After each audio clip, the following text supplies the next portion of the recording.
asalaamaaleykum wa rahmatullahi wa barakaatu mbokki Sénégal seen mbokk Makhtar Sarr tey ci alxames ji laa soog di jot plainte bu Wally Seck gannaaw boo xamee ne annoncé woon na ko fan yële ñaari fan yëpp mbokk yu bari ñu ngi may woo di ma wax ne dégg nañ ne Wally Seck def la plainte waaye jotaguma ci woon niñ ko gisee woon noonu laa ko gisee niñ ko doon déggee noonu laa koy déggee mais tey ci alxames ji laa jot plainte bi mi ngi nii ma téye sama loxo muy citation directe nga xam ne ni man la ci cité ak Jupiter Diagne bi nga xam ne moo jiite DTV ak groupe Excaf woonu ci tribunal ci kanamu procureur le 11 août incha allahu taala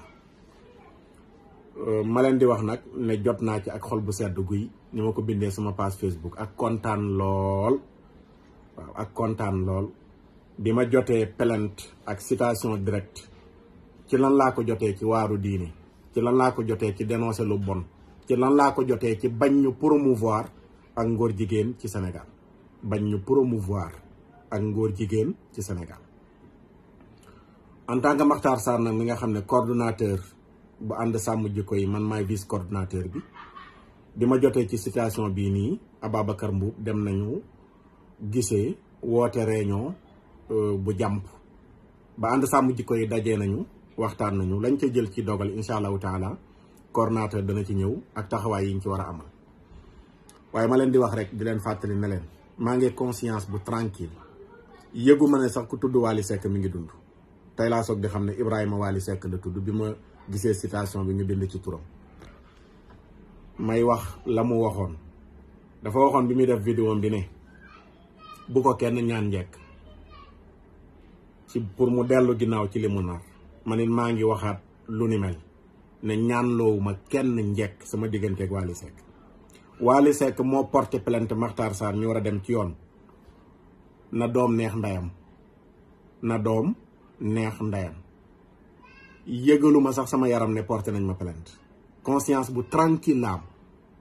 man li may wax làmbatuwuma ko waxuma waxu mbedd waxuma waxu kuy foraatu ay preuve yu leer laa am ci li ma wax ci luy promouvoir ak ngóor jigéen te fuñ ma woo ma génne ko fa su ko defee nag damay waslu àq rek ndax soppe yi faaw nga masawu leen ak am di jàmm yi ndax kenn ku nekk wax dëgg bu déggee boromi mbokk wax dëgg boromi mbokk la boromi soppe it boromi soppe la ku ne bu déggee dana am diisu xol waaye kii mu dal ci kawam de xol bu féex la am xol bu dal la am